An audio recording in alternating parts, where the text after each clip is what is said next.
Bienvenue sur cet épisode de nos parties de jeux de rôle enregistrées de Monster of the Week.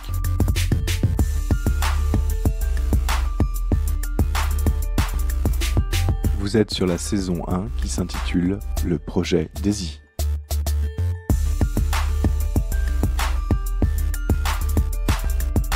Afin de mieux apprécier ce podcast, nous vous conseillons d'écouter la présentation des personnages et de prendre les épisodes dans l'ordre.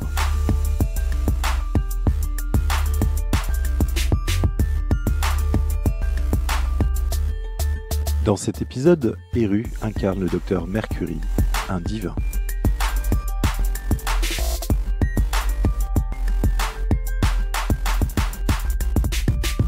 Je vous laisse maintenant profiter du podcast. Amusez-vous bien.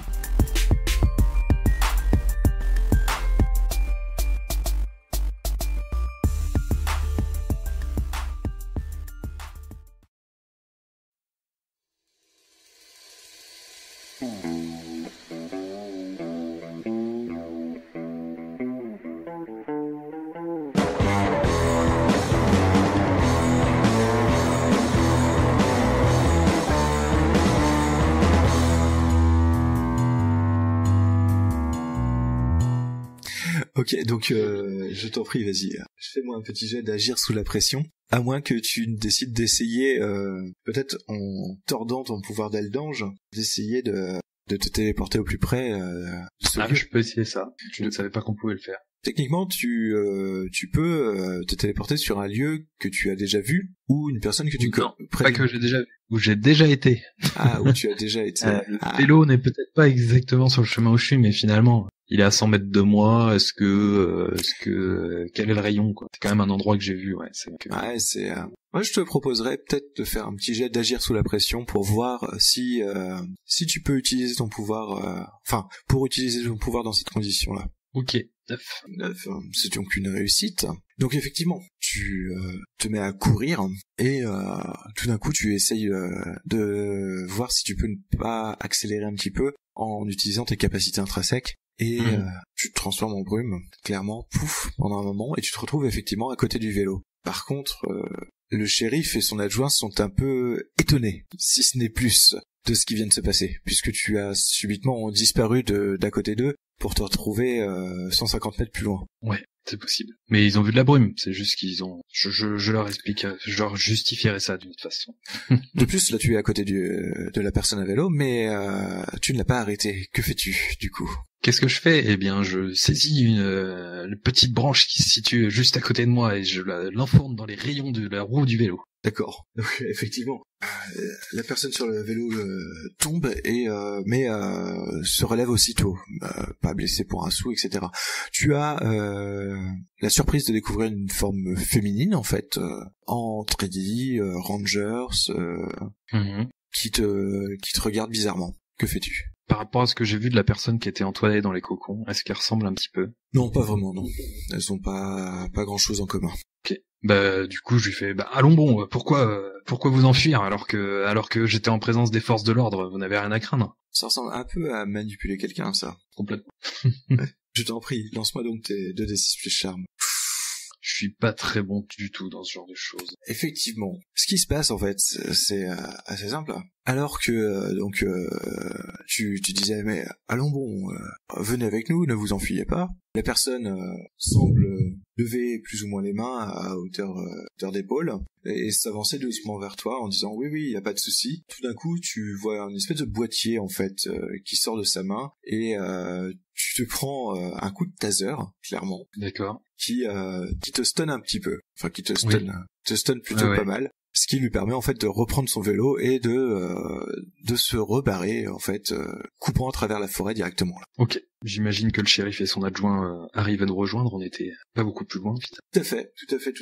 Ils finissent par te rejoindre. Ils s'occupent directement de toi, qui est quand même au sol avec un beau bleu beau bleu sur la poitrine qui apparaîtra d'ici peu. Shérif, je pense qu'il faudrait mettre un avis de recherche sur cette personne. Ouais. Écoutez, on va faire ça, ouais.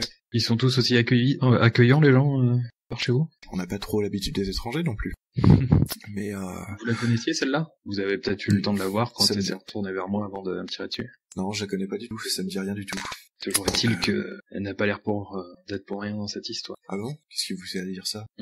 Faut que je vous remontre le bleu que j'ai là. Effectivement, bien sûr, mais bon, temps. Une personne qui s'enfuit à première vue de policier, je trouve ça assez étonnant. Elle a peut-être eu peur aussi. Et là, tu vois qu'effectivement, le shérif et son adjoint, ils sont quand même pas rassurés, par rapport à toi. Tu sens qu'il y a quelque chose qui s'est un peu détérioré dans votre relation. Ouais. Donc tu reprends tes esprits, tu te relèves tranquillement, et tu aperçois quelque chose par terre. Je regarde. Ça semble être une espèce de boîtier, un truc boîtier noir avec un bout un peu style haut-parleur d'un côté et un bouton. Je prends discrètement, c'est possible. Oui, de toute façon. Le shérif et son adjoint sont repartis à essayer de désengager les pneus de leur voiture de la soie qui les entoure.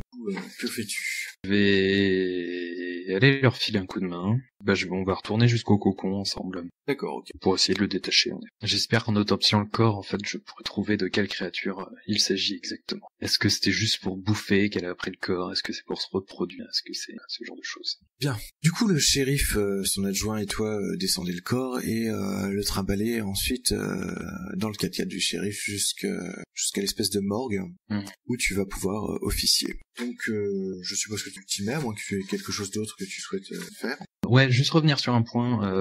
Quand tu me parlais de tordre un peu la réalité en utilisant mon pouvoir, en fait, ce que j'imaginais plutôt que mon personnage allait faire à cet endroit, c'était pas vraiment se téléporter, c'était plus finalement essayer de faire une série successive de micro-téléports, tu vois, qui me ferait gagner, c'est tout con, 30 cm par 30 cm, tu vois, quelque chose comme ça, et qui finalement fasse que mon perso paraisse très rapide, plutôt que vraiment de me téléporter sur 150 mètres, pardon. Oui, 150 bornes. Donc je sais pas si ça c'est réalisable, mais c'est plutôt quelque chose comme ça que vraiment me téléporter de façon pure et dure. Disons que si on peut partir effectivement sur cette chose-là. Ça n'empêche que ils sont un peu surpris parce que t'as eu l'air très rapide et surtout t'as eu l'air de phaser un petit peu, tu sais, de clignoter un petit peu de temps en temps. Ouais, c'est ça.